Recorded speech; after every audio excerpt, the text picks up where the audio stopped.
आमोदम मोक्षम चेवे ओंकाराय नमो नमः। अविरल सप्तघनोगा प्रक्षालित सकल भूतनंता मुनि उपासित तीर्था सरस्वती हरस्वरूपान अज्ञान तिमिरांधानां ज्ञानांजन शलाकया चक्षुरुन्मीलितं तस्मै श्री गुरुवे नमः।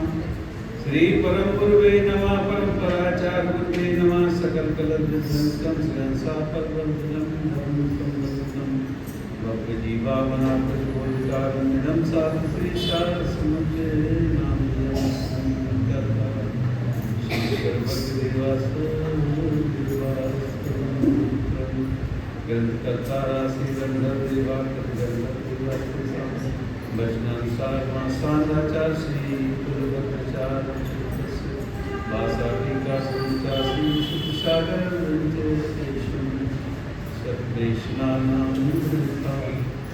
श्रोता सावधान श्रवणतः मंगलम भगवान वीरो मंगलम गौतमोगणी मंगलम कुंभगात्रो जय धर्मोस्तमः सर्वमंगल मांगल्यं सर्वकल्याणकारकं प्रधानं धर्म सर्वधर्माणां जयनं जयतु शासनं जयनं जयतु शासनं जयनं जयतु शासनं। बोलो महावीर भगवान की जय।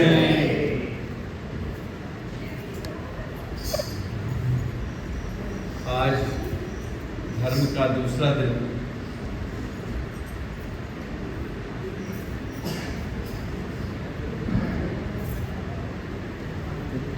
उत्तम माधव धर्म यही है ना।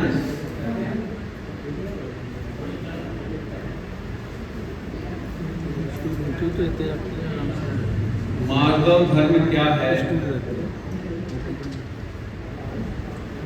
आचार्य लिखते हैं कि भव्यात्माओं अहंकार से रहित मान कसाय से रहित जीव के जो परिणाम हैं वह माधव धर्म है। क्या है माधव धर्म? अहंकार से रहित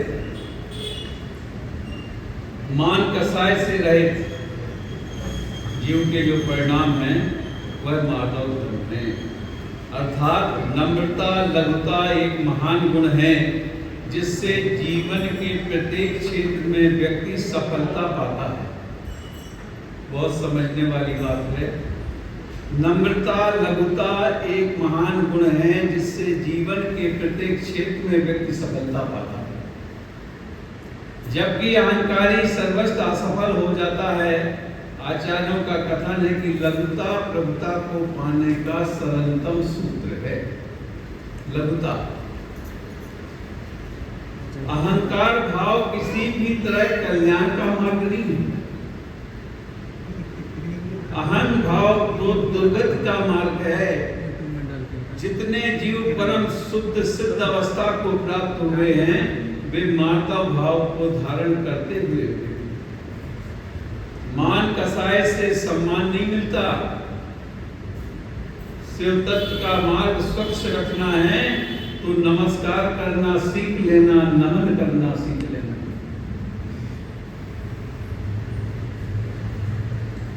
मद भी अहंकार ही है। आगम में 8 मदों की व्याख्या की गई है। सम्यक की शुद्धता तभी होती है जब वह निसक्त आंशिक चिकित्सा अमूल दृष्टि उपगुहन स्थितकरण वात्सल और प्रभावना इन 8 अंगों का निरंतर पालन करता है। उनमें से एक अंग भी पालन में हीनता है तो वह सम्यक दर्शन दोषपूर्ण है। आचार्य सामंतवत स्वामी कहते हैं, देखिए कितनी अच्छी बात है जिसको अपन नहीं मानते हैं। आज हमने गर्भालय में भी इस बात को कहा था। जैसे अक्षर से हीन मंत्र विष की पीड़ा को नष्ट नहीं कर सकता। अगर मंत्र झाड़ने वाले का मंत्र का एक अक्षर भी अगर गलत हो जाए तो विष नहीं उतरता। देखिए आचार्य क्या लिखते हैं, जैसे अक्षर से हीन मंत्र विष की पीड़ा को नष्ट नहीं कर सकता, उसी प्रकार अंगहीन मार्ग सम्यक दर्शन जन्म मरण की परंपरा को नष्ट करने में समर्थ नहीं है। अपन जो भी मंत्र पढ़ते हैं भगवान के सामने, वो पूर्णतः शुद्ध होना चाहिए।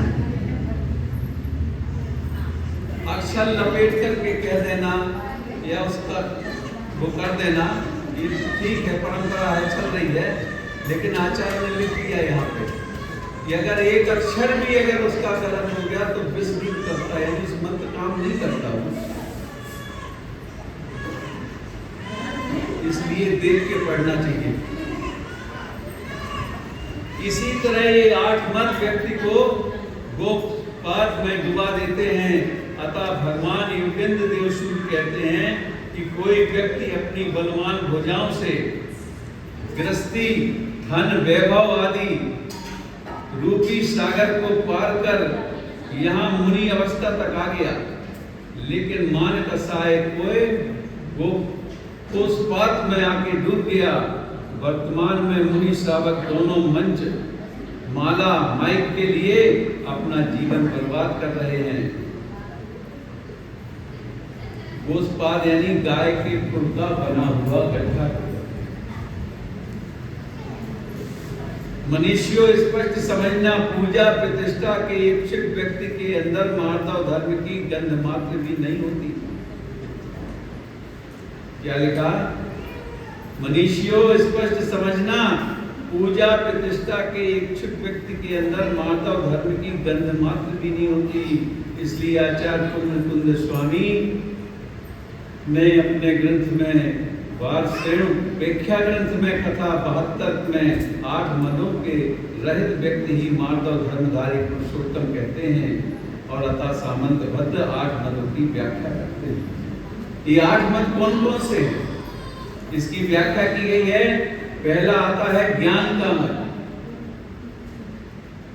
दूसरा है पूजा प्रतिष्ठा, भीड़ का अहंकार करना, कुल का, पिता के पद वैभव का अहंकार करना, जाति, मातृपक्ष यानी मामा, नाना आदि मंत्री सांसद हैं उनका मत करना, बल, सैन्य बल अथवा शारीरिक बल आदि का अहंकार करना, रिद्धि का अहंकार करना, तब मैं तपस्वी हूं, मेरे समान अन्य कोई तपोभूत नहीं है, ऐसा अहंकारी चंदन वन को राग भस्म के लिए जला रहा है। 8वां है शरीर स्वस्थ, सुंदर, गोरापन और रूपवान शरीर का अहंकार करना, जो नाशवान है उसका भी मत करना। 42 प्रकृतियों में से एक कर्म प्रकृति यश कीर्ति है। बताइए, एक मिथ्या दृष्टि को भी इस यश कीर्ति के उदय से सारा विश्व जानता है। देखिए, भारत का एक बड़ा क्रिकेट स्टार 18 वर्ष की उम्र में विश्व का महान क्रिकेटर स्टार हो गया। आज उसके पास करोड़ों की संपत्ति है और जीवाजी विश्वविद्यालय, ग्वालियर आदि विश्वविद्यालयों ने उसे डीलिट आदि अनेक उपाधियां से भूषित किया। निंद तथा अछूत कहे जाने वाले कुल में उत्पन्न हुए अनेक पहला पुरुषों के को आप जानते हैं, जो मुख्यमंत्री हुए, राज्यपाल हुए, प्रधानमंत्री हुए, राष्ट्रपति जैसे देश के सर्वोच्च पदों को सुशोभित किए। बताइए, दलित परिवारों में जन्मे हैं, लेकिन यश कीर्ति करोड़ों करोड़ों लोगों में फैली है तथा करोड़ों की संपत्ति उनके पास है। क्या है, इसे समझना होगा। स्वभाव में मृदुता कहें या भगवान उमा स्वामी के शब्दों में मन वचन काय की सरलता, अविसंवादी होना, यह शुभ नाम कर्म के आश्रव के कारण है। आपको पता होना चाहिए, गुरु सेवा करने से तत्काल यश कीर्ति फैलती है। देखिए, रावण के जीवन को देख लीजिए। महाज्ञानी, महापंडित, विद्याधर, अर्धचक्री, 18,000 महारानियों का एकमात्र स्वामी। कितनी रानियां थी रावण की? 18,000।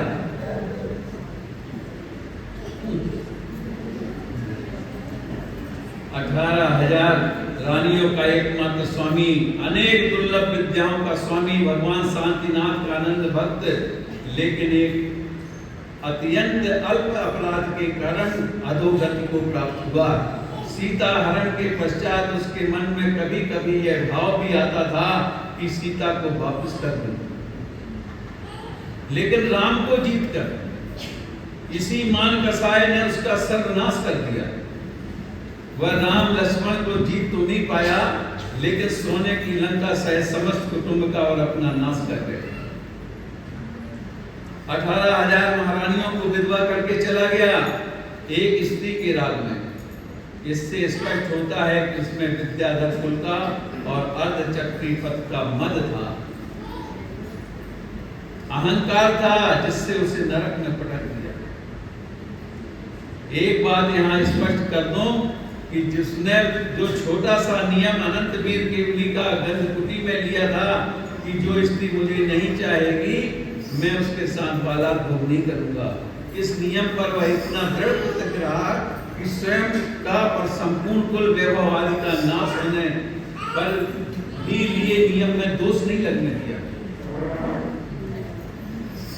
इससे सीता के शील की रक्षा हुई और इस अल्प नियम के कारण, परंपरा के कारण रावण तीर्थंकर पद को पाने वाला है। एक इस नियम को लेकर के चला था। मनुष्यों विनयवान होना अत्यंत आवश्यक है। यदि विनय नहीं तो सारी विद्याएं निष्फल है, निरर्थक है, व्यर्थ।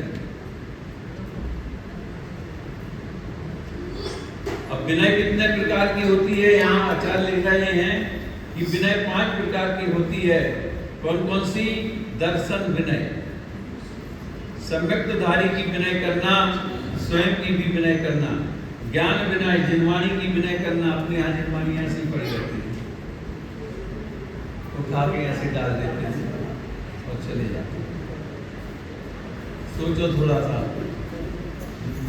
गुरुद्वारा कभी मौका मिले तो अमृतसर जाना गुरुद्वारा देखने के लिए, सोने का बना है। गुरु नानक के ग्रंथ की पूजा देखना कैसे करते हैं। 24 घंटे पूजा होती है, 24 घंटे चमड़ ढकती है, और अपनी जिनवाणी को उठा के ऐसे